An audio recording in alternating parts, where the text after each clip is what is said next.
Line Arabian dates. இப்போ அது line லயனா டே. இது தரும் ஆரோக்கியம் இயற்கையானது. லயன் லயனா பிரீமியம் டேட்ஸ். எந்த சமையலும் ருசி தேடும் ரகசியம். 20 ரூபாய்.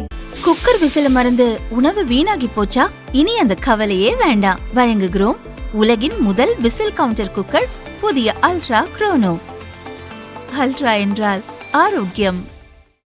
இன்னைக்கு ஒவ்வொரு நாளும் திமுக இருக்க அனைவரும் கைது செய்யப்பட்டு வராங்க. எல்லாம் ஊர்ல ஒரு ஆளு கிடையாது.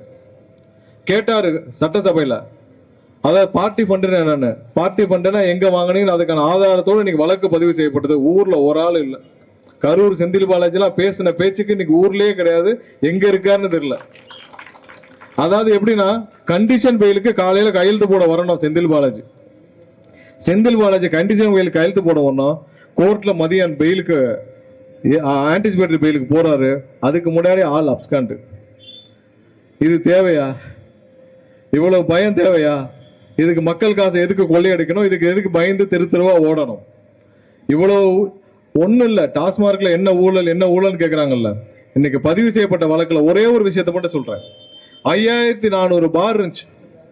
அந்த 5400 பாரையும் செந்தில் பாலாஜி ஒரு ஆளே கார்டல் அமைச்சு, ஒரு ஆளே வந்து எல்லா பாரையும் ஏலத்தில் எடுக்கணும்னு ஒரு ஆள் பேர்ல 20 டிடி 30 டிடி எடுத்து தமிழகம் முழுவதற்கு 5000 பாரையும் ஏலத்தில் எடுத்து மொத்தமா கண்ட்ரோல் பண்ணி ஒரு நாளைக்கு 200 கோடி 300 கோடின்னு சம்பாதிக்க நினைச்சதோட விளைவு அது ஒண்ணு மட்டும்தான்.